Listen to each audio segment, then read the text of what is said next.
Saudara Lukas Rico Ricardo ya. Silakan kita mulai diskusinya. Ya, kita nggak usah terlalu lama ya. Maksimal 1 jam aja. Anda konsentrasi terhadap tanggapan-tanggapan saya, paparan-paparan saya, dan tidak usah konsen terhadap yang lain. Kita membahas satu titik pokok pembahasan, di mana pembahasan ini adalah merupakan dasar pijakan antara kebenaran dan hal yang salah yang dianggap benar. Nah, karena Anda adalah orang yang mengaku sebagai pengikut Yesus, dan saya pun demikian. Saya juga merasa pengikut Yesus. Nah, kita buktikan siapakah di antara saudara dengan saya yang betul-betul menjadi pengikut Yesus. Gimana? Apakah saudara sudah bisa memulai diskusi ini? Shalom Pak, Shalom Aleichem. Shalom Aleichem Bishem Yeshua HaMashiach. Saya sebetulnya jujur tidak tertarik kalau berdialog dengan Kristen, sesama Kristen gitu. Kenapa? Karena ya buat apa gitu. Cukup dia baca Alkitabnya sendiri. Kalau ingin berdialog secara Alkitabiah mungkin bisa melalui forum yang lebih personal gitu Pak. Tapi saya tidak menolak. Karena sebetulnya saya juga tidak berpikiran untuk direspon secepat ini gitu kan. Saya pernah berdialog dengan rekan-rekan muslim yang lainnya. Dan kita menentukan suatu tema debat, tema dialog. Lalu kita bahas, kita tentukan harinya. Lalu kita berdialog. Tapi kalau mungkin ingin berdialog dengan cara seperti ini, ya tidak ada masalah. Anggap sajalah kita dialog ringan, ngobrol ringan. Gitu ya Pak. Oke Pak, terima kasih banyak atas tanggapannya. Saya sebenarnya ingin membahas sesuatu yang sangat mendasar. Bagaimana kemudian kitabnya orang Yahudi itu disebut dengan sebutan Perjanjian Lama. Lalu kemudian catatan-catatan yang ditulis oleh penulis kitab yang habis di kanon itu disebut dengan Perjanjian Baru. Penamaan kitabnya Yahudi dengan sebutan Perjanjian Lama itu yang membuat saya penasaran.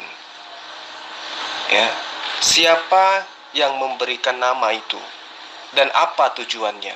Mungkin Saudara Lukas bisa menjelaskan kepada saya. Silakan. Oh ya, oke. Pak Zulkifli ya. Tadi saya sudah save nomornya Pak Zulkifli.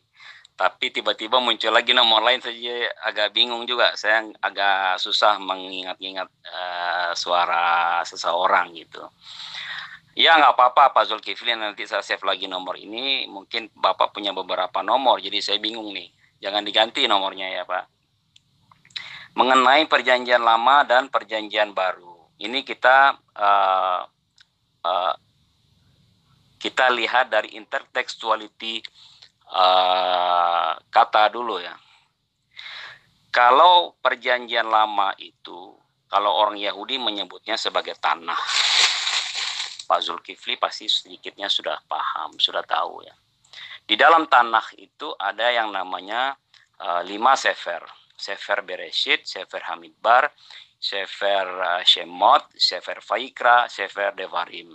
Itulah yang disebut dengan Torah atau kitab Taurat. Adapun ada 5 kitab lainnya disebut dengan kitab gulungan atau Megilot. Di dalam kitab Megilot itu ada penjabaran-penjabaran dari perjalanan orang bangsa Yahudi, bangsa Israel ya. Dari perjalanan bangsa Israel mulai mereka keluar dari tanah Mesir, kemudian mereka masuk ke tanah Kanaan, kemudian sampai Musa mati, kemudian cerita itu diteruskan oleh kitab para nabi, nabi besar dan nabi kecil. Makanya kitab yang lain selain kitab Torah itu disebut kitab Nevi'im dan Ketuvim. Nevi'im itu adalah kitab para nabi dan Ketuvim itu adalah catatan-catatan suci atau gulungan tadi itu atau Megilot itu Pak. Nah, ada 5 Megilot di situ. Pengkhotbah, Ayub, Mazmur, Amsal, sama Kidung Agung, itu Megilot. Nah, kenapa demikian? Karena Kidung Agung Pengkhotbah itu ditulis oleh Salomo. Sementara Amsal juga sebagiannya digubah oleh Salomo dan Mazmur ditulis oleh Daud. Gitu. Jadi bayangkan betapa hebatnya Salomo putra dari Daud ini mengubah 1.500 Amsal dan kemudian merubah ribuan lagu, menggubah bukan mengubah, bukan merubah gitu, menggubah ribuan lagu, yaitu beberapa lagu yang ada di dalam Kitab Raja-Raja. Itu juga dikutip oleh Kitab Raja-Raja gitu. Nah, itu yang disebut dengan Perjanjian Lama. Ini kita bicara masalah kitab dulu, Pak. Lalu Kitab Perjanjian Baru. Nah, Kitab Perjanjian Baru itu adalah tulisan-tulisan yang ditulis. Ada 5 kitab Injil. Ada 5 Injil sinoptik, yaitu Matius, Markus, Lukas, Yohanes. Dan Injil ini ditulis oleh Rasul, murid Yesus gitu ya. Murid Yesus. Terus kemudian ada kitab-kitab lain, ada surat. Di antaranya surat Paulus, di antaranya surat Yohanes, ada lagi surat Petrus gitu. Nah, itu yang kemudian dikanon menjadi satu, menjadi Kitab Perjanjian Baru. Lalu kenapa ada istilah Perjanjian Lama dan Perjanjian Baru? Sebetulnya di dalam Perjanjian Lama itu sudah tercantum beberapa surat yang ditulis oleh Musa, dan ada beberapa, kalau saya sebutnya tipologi ya. Tipologi contohnya seperti Ayub ditelan ikan besar selama 3 hari 3 malam. Itu adalah tipologi dari Yesus masuk ke dalam perut bumi selama 3 hari 3 malam. Nah, semua dari nubuatan-nubuatan, baik nubuatan para nabi, baik tulisan-tulisan dari Musa, itu kemudian digenapi atau diselesaikan oleh Yesus di dalam Perjanjian Baru. Makanya, Kitab Perjanjian Lama itu sebagian besar berisi tentang janji. Ya, Kitab Torah tadi itu ya Pak ya, itu berisi tentang janji, terutama di Ulangan dan di Imamat. Ada beberapa pasal yang menyebutkan janji Tuhan, jikalau engkau hidup dengan lurus, tidak ke kiri atau ke kanan, maka kau akan beruntung. Seperti itulah, itu janji. Dan kemudian juga di dalam Perjanjian Baru juga, kemudian Yesus juga menulis hal yang sama. Yang perlu kita ingat adalah Kitab Perjanjian Baru itu bukan kitab yang baru, Pak. Kitab Perjanjian Baru itu kitab yang menceritakan tentang penggenapan yang Yesus lakukan, memperbaharui perjanjian yang lama. Makanya, kalau memakai bahasa Indonesia yang ditulis oleh LAI, akhirnya akan terjadi mistranslation ya. Kalau saya menyebutnya mistranslation, karena apa? Karena sebetulnya nama asli kitab itu bukan perjanjian. Nama asli kitab yang di Perjanjian Lama itu Tanakh, ya, Torah, Nevi'im, Ketuvim. Sementara di Perjanjian Baru itu disebut Haberet Hakadasyah, jalan yang lurus. Jadi nggak nyambung sebetulnya kalau disebut Perjanjian Lama dan Perjanjian Baru. Akan tetapi para ahli bahasa di tubuh LAI itu kemudian mengalih bahasakan, mengambil dari tipologi yang saya sebut tadi. Ada janji yang mesti digenapi di dalam Perjanjian Baru, dan itu dituliskan di dalam Perjanjian Baru.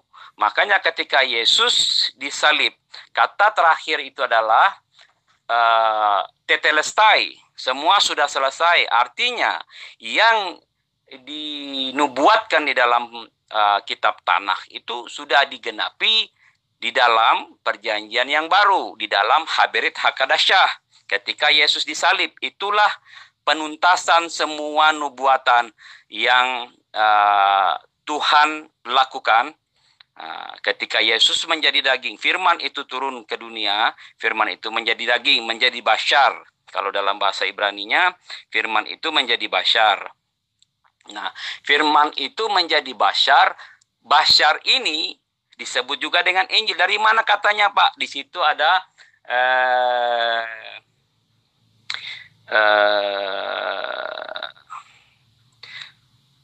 saya lupa. Nanti saya kirimkan itunya. Saya kirimkan tautannya ya, Pak. Ada dokumennya itu. Gitu, Pak. Baik, terima kasih atas penjelasan saudara. Dari paparan ini, saya dapat menyimpulkan bahwa penamaan kitabnya Bani Israel yang masih dijadikan sebagai perjanjian sampai hari ini, perjanjian baru sampai hari ini oleh Bani Israel, itu dinamai oleh Lembaga Alkitab Indonesia dengan perjanjian lama, sehingga membias kepada pemahaman kalau perjanjian yang diberikan Allah sebagai perjanjian kekal kepada Bani Israel itu sudah lama, sudah usang, tidak berlaku lagi, dan sudah digenapi dengan adanya perjanjian baru. Kan seperti itu ya. Artinya bahwa penamaan kitabnya orang Yahudi, baik itu kitab Nevi'im, Ketuvim, atau apapun itu, yang kemudian saudara sebut dengan sebutan kitab Tanakh, ya, yang mana diantaranya ada Sefer Torah di dalamnya, itu diberikan label oleh orang di luar daripada Bani Israel dengan sebutan perjanjian lama. Artinya isi daripada perjanjian Allah kepada Bani Israel itu sudah digenapi dengan lahirnya perjanjian baru yang sekarang dimiliki oleh orang Kristen. Nah, pertanyaan saya kemudian, Pak, tadi Bapak mengatakan bahwa Ayub di dalam perut ikan selama 3 hari 3 malam. Setahu saya itu yang dijadikan perumpamaan oleh Yesus dalam kitab Matius 12 ya. Itu adalah tanda Yunus, bukan Ayub. Nah, kemudian yang ingin saya ketahui di sini adalah ketika orang-orang Kristen mengimani kitabnya orang Yahudi itu sebagai perjanjian lama, kenapa kemudian orang Yahudi sendiri tidak pernah mengakui dan tidak mengimani kalau kitabnya mereka itu adalah perjanjian lama?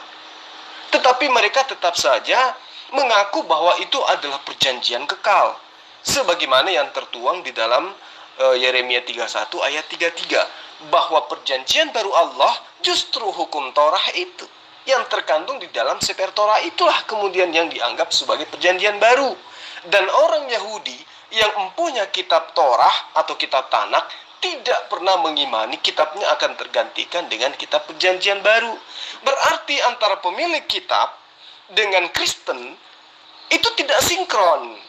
Artinya Yudaism yang sampai hari ini masih menganggap kitabnya sebagai perjanjian lama atau perjanjian kekal, itu tidak sedikit pun goyah pemahaman mereka secara iman terhadap munculnya kitab yang dikitabkan oleh orang Kristen kemudian.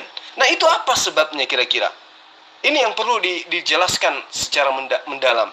Kenapa orang Yahudi yang memiliki kitab disebut perjanjian lama oleh orang non-Yahudi, yaitu Kristen?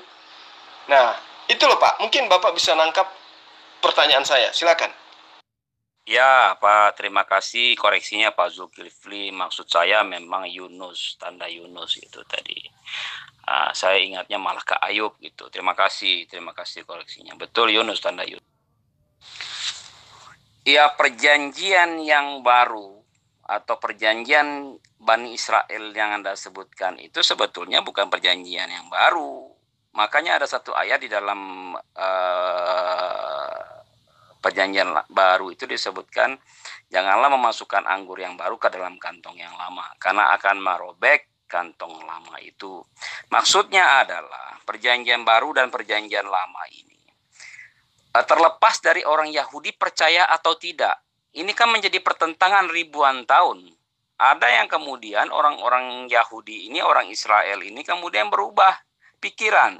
Contohnya siapa? Salah satu contohnya aja Paulus. Paulus siapa sih? Paulus itu adalah seorang rabi besar. Dia murid dari Rabi Gamaliel langsung. Nah, ketika Paulus mendengar pengajaran Yesus yang tadinya dia menganiaya jemaat-jemaat Kristus, kemudian dia berbalik ketika dia melihat bahwa pengajaran yang Yesus sampaikan itu adalah dari Tuhan langsung. Jadi mengenai perjanjian yang baru yang disampaikan kepada orang Israel itu bagi mereka waktu itu adalah suatu perjanjian yang diperbaharui kemudian oleh Yesus. Melalui apa? Melalui pengorbanan Yesus di atas kayu salib. Karena apa awalnya? Karena awalnya ketika orang Israel zaman dulu, ketika mau minta permohonan pengampunan dosa, atau mau memohon belas kasihan Tuhan, minta maaf kepada Tuhan, mereka harus mengorbankan darah korban, darah hewan, sapi yang tidak bercacat celah, domba yang tidak bercacat celah. Nah, tergantung kemampuan masing-masing keluarga. Dan itu berlaku sampai kepada saat Yesus lahir pun masih berlaku gitu loh. Kapan itu digenapi? Ketika korban yang suci itu, yang tidak dapat digantikan oleh korban darah hewan manapun. Itulah dia Yesus Kristus, darahnya yang kudus tercurah dari atas kayu salib, maka semua permohonan maaf dari manusia diampunin di atas kayu salib, jadi nggak perlu korban darah hewan lagi. Itulah maksudnya penggenapan di dalam perjanjian yang baru. Artinya adalah inti dari kedua kitab inilah sebetulnya mencari siapa Tuhan, bagaimana caranya bisa berkenan di hadapan Tuhan. Itu inti sebetulnya dari cerita kedua kitab ini, perjanjian baru maupun perjanjian lama. Saya rasa sama saja dengan kitab suci yang lain termasuk Al-Quran juga. Bagaimana Allah membimbing setiap umatnya itu supaya dia tidak terjebak oleh iblis dan masuk ke dalam neraka jahanam, kan gitu. Ya, jadi Allah menunjukkan jalan yang benar untuk bisa masuk ke dalam surga, kan gitu. Itu juga yang terjadi di dalam Alkitab. Perjanjian baru, perjanjian lama, yang setiap orang memohon ampun dosa itu harus mengorbankan satu korban darah yang diteteskan di kening, di kuping kiri, kuping kanan. Nah, itu kan sebetulnya tanda salib juga, makanya saya bilang itu tipologi. Lalu kemudian darah itu disiramkan di mesbah kemah pertemuan dan dipercikkan di dalam perkakas-perkakas mesbah, lalu perkakas-perkakas kemah pertemuan di dalam bait Allah. Nah, dipercikkan ke dalam situ sebagai perkenanan Tuhan terhadap pengampunan dosa. Tetapi ketika Yesus sebagai korban yang satu-satunya yang Tuhan berkenan kepadanya, maka korban hewan itu sudah tidak diperlukan lagi gitu. Itulah intisari dari perjanjian lama dan perjanjian baru. Mengenai diterima atau tidak oleh bangsa Israel, ya itu tergantung mereka ya, ada yang percaya, ada yang tidak gitu loh. Bagi mereka, bagi orang Israel sampai saat ini, Yesus tetaplah manusia. Nah, sama dengan di dalam Al-Quran pun menyebutkan Yesus tetaplah seorang nabi. Tapi bagi orang yang mengerti akan rahasia ilahi ini, dia seperti Paulus umpamanya kemudian menjabarkan dalam beberapa suratnya dalam pengajaran-pengajarannya, bahwa Yesuslah korban yang dijanjikan itu yang dapat menghapus dosa manusia gitu. Gitu Pak.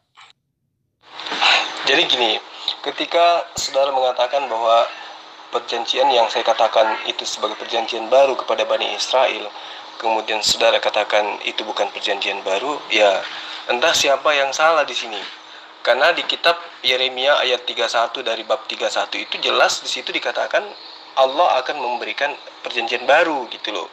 Sesungguhnya akan datang waktunya, demikianlah firman Tuhan, aku akan mengadakan perjanjian baru dengan kaum Israel dan juga kaum Yahuda maksud saya.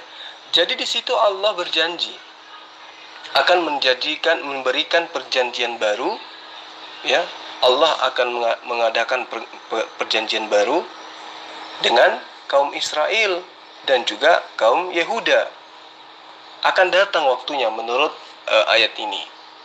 Nah, perjanjian baru yang diperjanjikan oleh Allah kepada Israel dan juga Yehuda, di ayat 32-nya dikatakan, bukan seperti perjanjian yang telah kuadakan dengan nenek moyang mereka pada waktu aku memegang tangan mereka untuk membawa mereka keluar dari tanah Mesir. Perjanjianku itu telah mereka ingkari.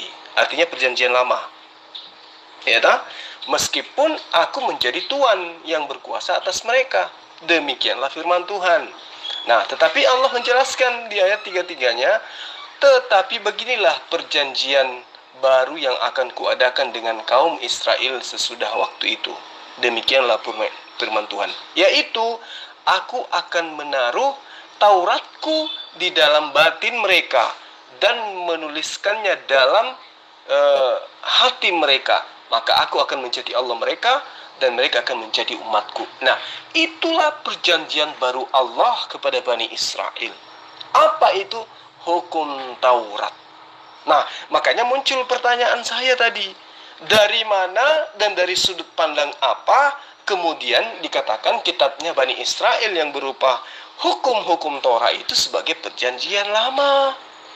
Sementara perjanjian lama Allah dengan Israel adalah ketika Allah menjanjikan akan dimerdekakan dari perbudakan Mesir, dan itu Allah sudah lakukan. Kemudian Allah membuat perjanjian baru kemudian, yaitu menuliskan ke dalam batin setiap Bani Israel hukum Taurat. Itu perjanjian barunya. Lantas pemahaman terhadap batalnya hukum Torah dengan matinya Yesus di atas tiang salib, itu kemudian Anda sebutkan sebagai perjanjian baru yang dipelopori oleh Paulus. Nah, lagi-lagi Paulus yang Anda jadikan alasan pembenaran terhadap pembatalan atau penamaan kitabnya Bani Israel, yaitu hukum Torah, dengan perjanjian baru yang Anda imani kemudian dengan seabrek konsep dogma yang diajarkan kemudian oleh Paulus. Di sisi lain, Yesus berdakwah kurang lebih 3 tahun dengan gigihnya justru mengajarkan hukum Torah. Tidak setitik pun dihilangkan dari hukum Torah, meskipun yang paling terkecil itu menurut pengajaran Yesus. Lalu kemudian muncul pengajaran Paulus membatalkan hukum Torah dengan matinya Yesus di tiang salib. Bukan Yesus yang mengajarkan itu, tetapi Paulus. Nah, sekarang apa masih bisa Anda disebut sebagai pengikut Yesus? Ya. Sementara Yesus mengajarkan hukum Torah yang adalah perjanjian barunya Allah. Sementara Paulus mengajarkan perjanjian baru yang adalah kitabnya orang Kristen. Nah, orang Kristen tidak mengimani perjanjian barunya Yesus. Yang orang Kristen imani adalah perjanjian barunya Paulus. Sekarang sudah jelas kan siapa pengikut siapa. Seperti itu, kawan.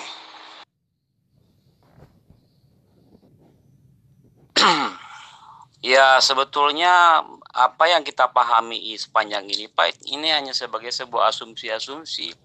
Karena kalau kita memahami kitab per kitab, apa yang Anda sampaikan di Yeremia itu betul mengenai nubuatan. Saya rasa bukan asumsi. Kenapa? Karena sampai hari ini pemegang kitab Torah ya, itu masih mengimani apa yang diperjanjikan Allah kepada mereka. Sudut pandang kita kemudian bukan mengarah kepada Kristen yang menggunakan kitab yang diajarkan oleh Paulus dan tim. Tetapi sudut pandang kita adalah kitab yang lebih awal yang dipegang oleh Yahudi, Israel atau Yehuda, kan gitu. Nah, artinya terlepas daripada orang Yahudi memegang teguh hukum Torah yang mereka punya, pada hakikatnya Torah itu adalah perjanjian baru Allah. Mau tidak mau itu sudah tertulis di dalam kitab mereka. Tetapi beginilah perjanjian yang kuadakan dengan kaum Israel sesudah waktu itu. Demikianlah firman Tuhan. Nah, itu firman Tuhan loh, Pak. Jadi kita tidak bisa menggantikan firman Tuhan itu dengan pemahaman Paulus kemudian, yang kita tidak tahu kedudukannya di mata Yesus sebagai apa gitu loh. Firman Tuhannya itu di mana? Aku akan menaruh Tauratku ke dalam batin mereka. Nah itu dia. Dan menuliskannya dalam hati mereka. Allah menuliskan dan menaruh hukum Taurat kepada batin setiap Bani Israel. Itu loh perjanjian baru Allah. Kalau misalnya abang saudara mengatakan itu adalah asumsi, ya entah yang mana yang asumsi, karena kitabnya, dalilnya jelas mengatakan seperti itu. Iya kan? Nah, lalu kemudian Anda mencoba mengatakan itu adalah asumsi. Asumsinya di mana? Jelas-jelas uraian dari ayat per ayat dari Yeremia ini jelas mencerminkan pembuktian yang mana realisasinya masih dirasakan sampai hari ini. Kan gitu. Yesus datang mengajarkan hukum Torah, menekankan kepada Bani Israel agar tidak menghilangkan setitik pun. Kristen kemudian datang mengajarkan hal yang bertolak belakang dari apa yang diajarkan oleh Yesus. Nah, sepintas kita melihat pengajaran Yesus selama 3 tahun itu acap kali mengajarkan kepada muridnya Bani Israel agar waspada, waspada, waspada, waspada, waspada, waspada, dan waspada. Kepada siapa Yesus? Kepada siapa murid-murid Yesus itu harus waspada? Kepada orang-orang Saduki, kepada orang-orang Samaria, kepada ahli kitab atau ahli Torah, kan gitu. Nah, sekarang yang mana yang harus kita imani? Ketika Allah di dalam Yeremia menyatakan perjanjian kekalnya, perjanjian barunya kepada Bani Israel, dan itu dikhususkan kepada Bani Israel, atau perjanjian baru milik Kristen, gitu loh. Sorry kepotong Pak Zulkifli, ini karena casannya nggak masuk. Jadi kalau saya VN, dia langsung masuk di grup gitu. Maksud saya betul, saya tidak pernah mengatakan bahwa apa yang dipahami sebagai perjanjian baru seperti yang Anda katakan tadi itu bagi Bani Israel, bagi orang Israel adalah perjanjian baru. Bagi mereka, mereka tidak kenal istilah perjanjian lama atau perjanjian baru. Seperti yang saya bahas di awal tadi, kita harus memahami konteksnya dulu, Pak. Mengenai kata perjanjian lama dan kata perjanjian baru itu kan tadi saya sudah terangkan bahwa LAI mengambil itu dari sisi intisari terjemahannya gitu. Apa yang dikandung di dalam perjanjian lama, apa yang dikandung di dalam perjanjian baru.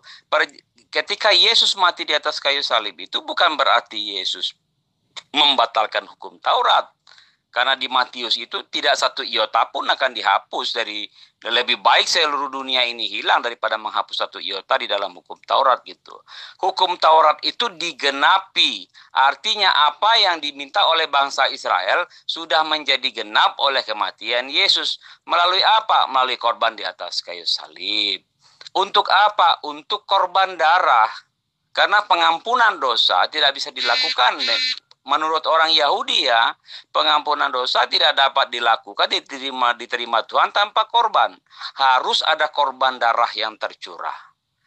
Itulah yang disebut dengan penggenapan tadi. Contoh yang lainnya ketika Anda sebutkan bahwa ketika Allah membawa Musa membawa bangsa Israel keluar dari tanah Mesir, itu salah satu tipologi juga. Contohnya apa? Ketika tulah ke-10 dijatuhkan di tanah Mesir, semua anak sulung mati, maka syaratnya bangsa Israel supaya tidak mati adalah memotong domba yang tidak bercacat celah, lalu membubukkan darahnya di atas, ambang kiri kanan. Itu kan sebagai wujud dari tanda salib juga. Itu tipologi yang seperti ini yang mendapat penggenapan di dalam perjanjian yang baru. Bukan berarti perjanjian yang lama dihapuskan, perjanjian baru kemudian tidak digantikan oleh perjanjian yang baru. Tidak. Yesus sepenuhnya mengutip dari perjanjian yang lama. Ketika dia dicobai juga dia mengutip ada tertulis. Dan Paulus pun bukan membawa ajaran Paulus. Paulus pun seorang orang rabi. Dia mengutip apa yang Yesus katakan dan dia mengutip apa yang tertulis di kitab Yesaya dan kitab Yeremia. Itu yang banyak dikutip. Terutama yang dituliskan oleh Musa di dalam Sefer Torah gitu loh.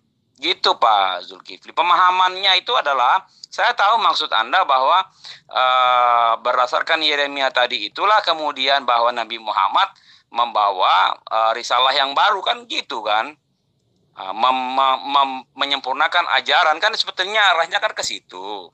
Tapi Anda memulai dengan cukup baik bahwa Anda mengatakan kenapa ada perjanjian lama dan perjanjian baru. Kita perlu ingat perjanjian lama dan perjanjian baru ini hanya dalam istilah bahasa Indonesianya. Dalam istilah bahasa aslinya tidak ada. Anda pergi ke Israel kemudian ketemu dengan orang Yahudi dan mengatakan perjanjian lama, apa itu the Old Testament? Mereka nggak ngerti. Old Testament itu kan istilahnya orang bule, istilah teologi barat. Tapi teologi Semitik tidak demikian. Mereka punya nama sendiri dalam kitab-kitab itu, seperti yang saya sebut tadi. Kayak tanah tadi itu, tanah dan Haberit Hakadasyah, atau Derek Hakadasyah gitu kan, atau Derek Haberit, atau Besorah Hageullah. Itu istilah untuk Injil. Injil sendiri kan bukan istilah perjanjian. Al-Quran sendiri kan tidak mengenal perjanjian baru. Al-Quran mengenal kabar baik. Kabar baik yang dibawa oleh Yesus. Kabar baik itu kemudian disebut dengan Injil, Al-Injil gitu kan. Dan itu dikutip dari bahasa Yunani, Evangelion. Itulah yang disebut dengan perjanjian baru. Dan perjanjian baru itu pun tidak disebut sebagai perjanjian baru. Perjanjian baru itu disebut sebagai Evangelion dalam bahasa Yunani kan, kabar baik. Kabar apa kabarnya? Telah datang sang penebus dosa. Gitu loh. Gitu Pak Zulkifli maksudnya perjanjian lama dan perjanjian baru. Oke, jadi sudah sangat jelas di sini Pak, bahwa Yahudi itu tidak mengenal perjanjian lama, perjanjian baru. Oke, saya paham itu. Ada dua sisi yang harus kita pahami bersama dan kita jelaskan di sini bersama. Yang pertama, karena ketidakadaannya pemahaman sang pemilik kitab bahwa kitabnya disebut sebagai perjanjian lama, itu nanti akan berdampak sesuatu yang sangat tidak menyenangkan dalam arti kata pada konsep tatanan iman yang dimiliki oleh saudara-saudara kita Kristen yang ada di Indonesia, dengan pemahaman perjanjian lama yang mereka tahu adalah tidak berlakunya hukum Torah terhadap orang-orang Kristen berdasarkan dalil-dalil perjanjian baru yang kemudian dipelopori oleh surat-surat Paulus. Kan gitu. Mungkin Bapak memahami, sebagai orang yang paham tentang teologi Kristen, Bapak paham. Tapi mereka Kristen-Kristen awam, dengan mengatakan perjanjian lama terhadap kitabnya orang Yahudi, maka itu akan cenderung menyenangkan hati mereka sesuai dengan apa yang diajarkan oleh Paulus dalam suratnya kemudian, bahwa dengan matinya Yesus, maka orang Kristen dibebaskan dari hukum-hukum Tuhan, dibebaskan dari ketentuan-ketentuan Tuhan. Itu jelas tertera di dalam Galatia 5 ayat 1 dan juga Galatia 3 ayat 13. Dengan matinya Yesus di tiang salib, maka kita dimerdekakan dari hukum Torah. Kan gitu. Maka kemudian yang muncul dalam pemahaman orang Kristen Indonesia, kita tidak lagi dibebani oleh aturan-aturan Tuhan yang tertuang di dalam hukum Taurat. Nah, lalu bagaimana dengan pemahamannya orang Yahudi terhadap perjanjian yang mereka tahu? Bahwa yang diperjanjikan kemudian setelah perjanjian lama Allah dikabulkan kepada mereka, yaitu perjanjian baru berupa hukum Torah. Garis merahnya kemudian, ketika orang-orang Yahudi memahami apa yang tertuang di dalam kitab mereka, seperti di Yeremia 30 ayat 1, firman yang datang dari Tuhan kepada Yeremia. Bunyinya, ini di dalam kitabnya orang Yahudi ya.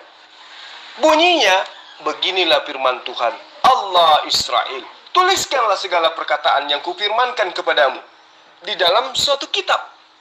Di ayat selanjutnya, sebab sesungguhnya waktunya akan datang, demikianlah firman Tuhan, bahwa aku akan memulihkan keadaan umatku Israel dan Yehuda. Ingat, aku akan memulihkan umatku Israel dan Yehuda. Di situ tidak bercerita tentang Bani Kristen. Allah tidak kemudian menjanjikan perjanjian baru dengan mengutus Lukas, dengan mengutus Markus, Matius, Paulus. Tidak. tetapi Allah menjanjikan akan memulihkan keadaan umatku Israel dan Yehuda. Tidak ditekankan mengenai umat yang memegang sekarang kitab yang mereka sebut dengan kitab Perjanjian Baru.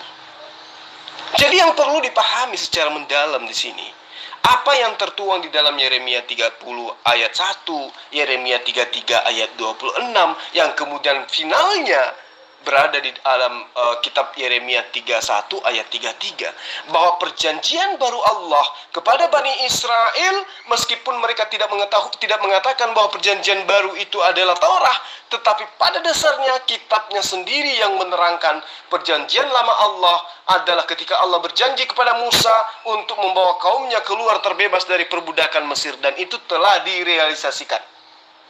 Nah, perjanjian baru Allah kemudian adalah memberikan hukum Torah kepada Nabi Musa yang diperuntukkan kepada Bani Israel. Jadi perjanjian lama dan perjanjian baru bagi Bani Israel itu ada nyata. Kemudian perjanjian lama dan perjanjian baru untuk orang Kristen juga nyata. Dan kedua-duanya, antara perjanjian Allah kepada Bani Israel dan perjanjian Paulus kepada orang Kristen itu berbeda. Gitu loh Pak. Jadi kalau kemudian Anda mengatakan, oh ini adalah indikasi Anda akan menerangkan tentang Muhammad.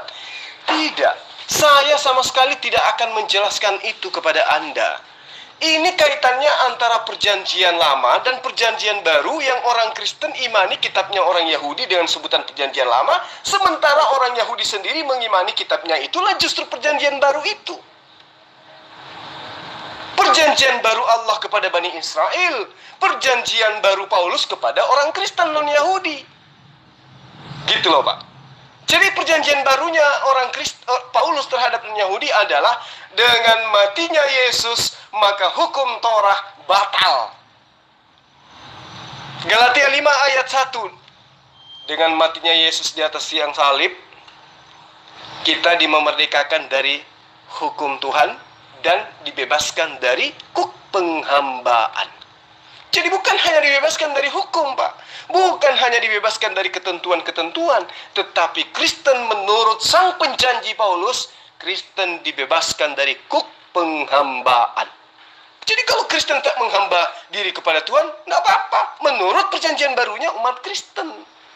Berbeda dengan Bani Israel yang dipelopori terakhir oleh sosok proklamator Taurat, yaitu Yesus, mengatakan tidak setitik pun dihilangkan dari hukum Taurat sebelum langit, sebelum bumi ini lenyap.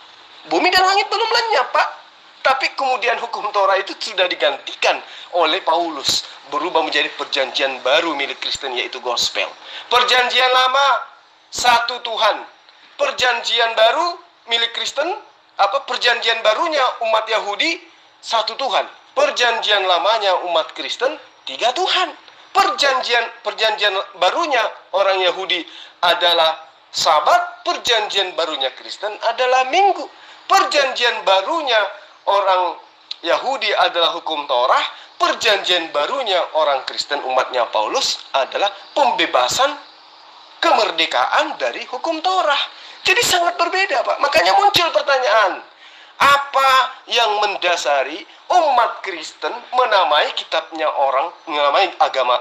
agama lain dengan sebutan perjanjian lama yang adalah perjanjian baru justru untuk yang empunya? Itu loh Pak pertanyaannya. Oke Pak Zulkifli, kita ini terperangkap di dalam bahasa yang terbatas. Kita terperangkap di dalam bahasa Indonesia yang tidak bisa menjelaskan banyak hal. Yang perlu diingat satu hal adalah perjanjian ini, kalau kita berputar-putar di bahasa perjanjian lama, perjanjian baru, perjanjian lama, perjanjian baru, sebetulnya nggak kelar-kelar ya. Yang harus dipahami itu adalah satu pikiran dulu, bahwa bagi orang Yahudi sebetulnya Alkitab itu tidak ada. Yang ada tuh hanya kitab Torah, Pak. Kitab tanah itu yang ada. Lalu kenapa mereka memegang kitab Torah? Mereka menghafalnya kitab Torah itu. Kenapa? Karena sebetulnya di kitab Torah itu ada 630 hukum yang mesti mereka jalankan.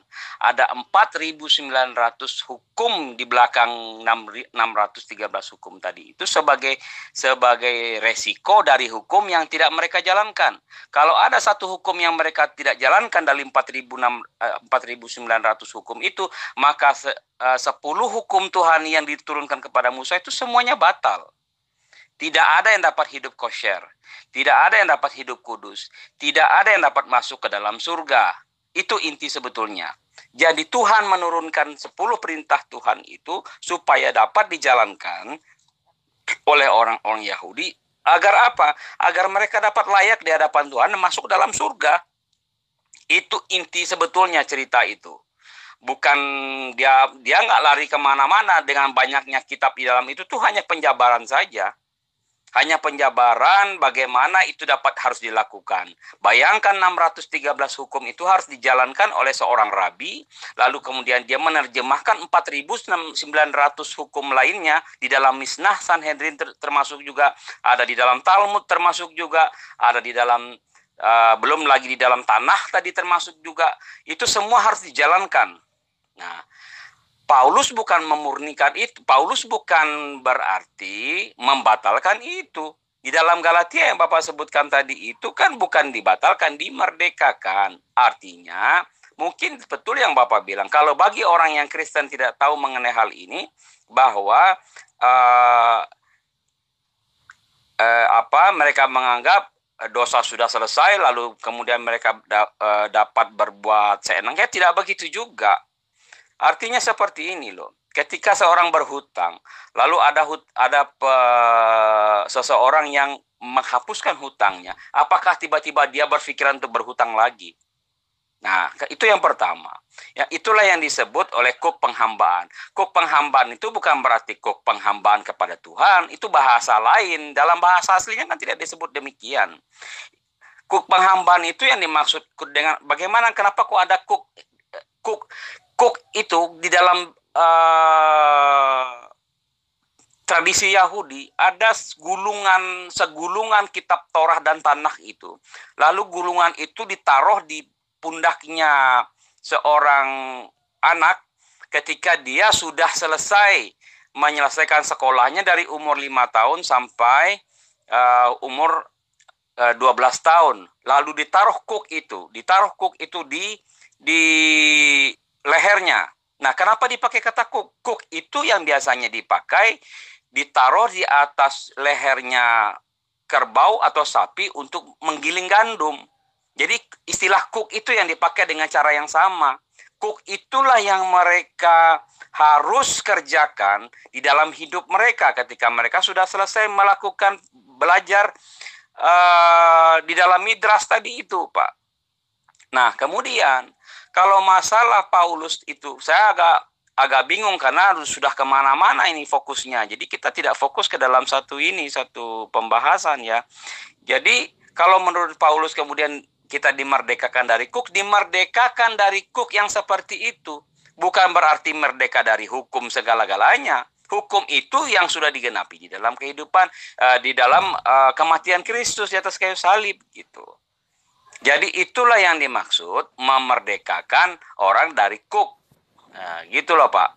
Nah, kuk itu yang sesuai dengan yang orang Yahudi tadi lakukan itu sebagai sebuah tradisi. Ketika seorang anak sudah selesai sekolah, ditaruhlah kuk itu di atas pundaknya. Yaitu 613 hukum dengan 4.900 hukum lainnya yang mengikuti di belakang 613 hukum tadi itu. Sementara 613 hukum itu merupakan penjabaran dari 10 hukum yang diberikan Tuhan kepada Musa untuk orang Yahudi. Jadi perjanjian baru itu bukan masalah janji saja, Pak. Perjanjian baru itu masalah hukum sebetulnya. Torah itu kan hukum, misfot itu hukum. Torah itu tuh bagaimana orang Yahudi harus dapat melakukan semua hukum yang Tuhan sebutkan itu tadi. Apakah mungkin ketika Yesus mati di atas kayu salib, semua hukum itu bukan dibatalkan, digenapi. Sekali lagi saya tidak pernah mengatakan hukum Torah itu dibatalkan. Tuhan tidak mungkin membatalkan apa yang sudah dia ucapkan. Kalau digenapi, apa yang sudah pernah diucapkan Tuhan lalu digenapi. Seperti contohnya di dalam Keluaran 6 ayat 2 itu dikatakan, aku telah menampakkan diri kepada Abraham, Ishak dan Yakub sebagai El Shaddai, sebagai Allah yang Maha Kuasa. Tetapi sebagai namaku Yahweh, sebagai namaku Adonai, sebagai namaku Adonai Syefaot, aku belum menyatakannya. Kapan dia menyatakan diri? Ketika firman itu menjadi daging, gitu loh. Tuhan sendiri yang berfirman, lalu firman itu menjadi daging. Pemikirannya seperti ini. Ketika di dalam teologi Islam, bahwa ketika Tuhan berfirman, maka firman itu turun melalui Jibril. Jibril menyampaikannya kepada Muhammad, dan Muhammad menyampaikan kepada sahabatnya Zaid bin Sabit, lalu ditulis, lalu menjadi buku, kan begitu. Tetapi di dalam konteks ini, Yesus turun ke dunia menjadi daging sebagai firman yang keluar dari Allah, gitu. Itu Pak Zulkifli. Sorry kalau agak agak melenceng kemana-mana. Masalahnya kan itulah yang saya malas kalau debat yang seperti ini di grup seperti ini terlalu banyak ini lain masuk, saya nggak fokus jadinya gitu. Kalau Japri saya lebih enak, bisa saya buka kapan saja, bisa saya ulangi, bisa saya jawab gitu Pak. Bisa dicari literaturnya supaya lebih tepat gitu Pak Zulkifli. Jadi sebenarnya tidak ada yang mutar-mutar di sini Bang. Cuman pertanyaan saya itu seakan-akan saudara ini tidak tidak menanggapinya sesuai dengan apa yang seharusnya sesuai dengan pertanyaan gitu. Ini kan intinya adalah ketika orang Kristen menamakan kitabnya orang dengan perjanjian lama, sementara kenyataannya secara tekstual kitabnya mereka itu yang disebut oleh orang Kristen sebagai perjanjian lama, justru itulah perjanjian barunya Yahudi atau Israel. Gitu loh Pak. Kan saya bacakan ayatnya berulang. Yeremia 31 ayat 33. Tetapi beginilah perjanjian yang kuadakan dengan kaum Israel sesudah itu.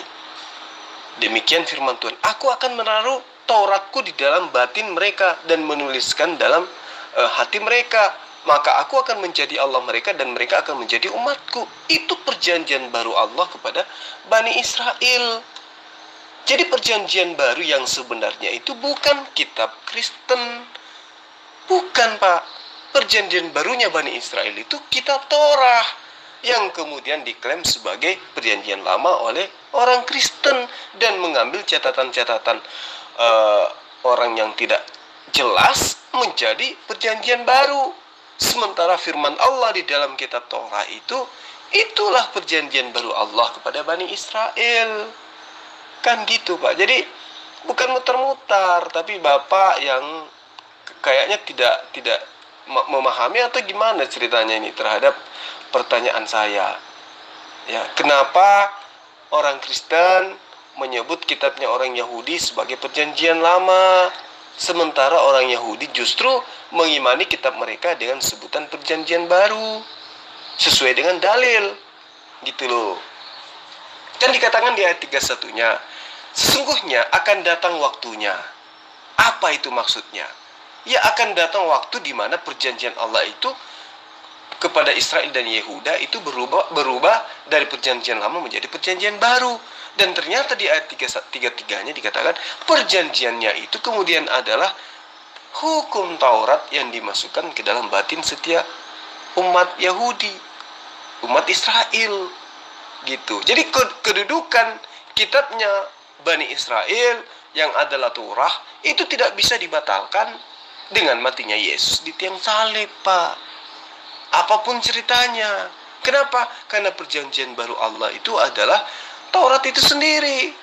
Bagaimana mungkin perjanjian Allah dibatalkan dengan membunuh manusia, kan gitu. Pemahaman Bapak tadi mengatakan Yesus dibunuh untuk menggenapi darahnya Yesus adalah sebagai pengorbanan. Itu konsep Kristen, murni sebagai konsep yang dianut oleh agama Kristen, tidak dianut oleh pemegang kitab perjanjian baru yaitu Torah. Gitu loh Pak. Jadi sebagai perkenalan mungkin kita akhiri aja sampai sini ya. Karena kelihatannya ya itu tadi Bapak katakan muter-mutar, tapi saya katakan tidak, Bapak yang berhenti tidak menjelaskan inti pertanyaan saya. Kenapa Kristen membatalkan kitabnya orang, sementara yang punya kitab tetap aja tidak membatalkan, tapi tetap memegang teguh kepada hukum Tuhan yang ada dalam kitab Torah itu, gitu loh. Ya, saya kira kita cukupkan sampai di sini. Mudah-mudahan saudara yang memiliki channel Kalam Ilahi besok-besok bisa kita lanjutkan perbincangan dengan materi yang berbeda, dan tidak lagi tidak menguraikan pertanyaan saya sesuai dengan apa yang seharusnya. Saya pikir begitu ya. Salam satu Tuhan dari saya.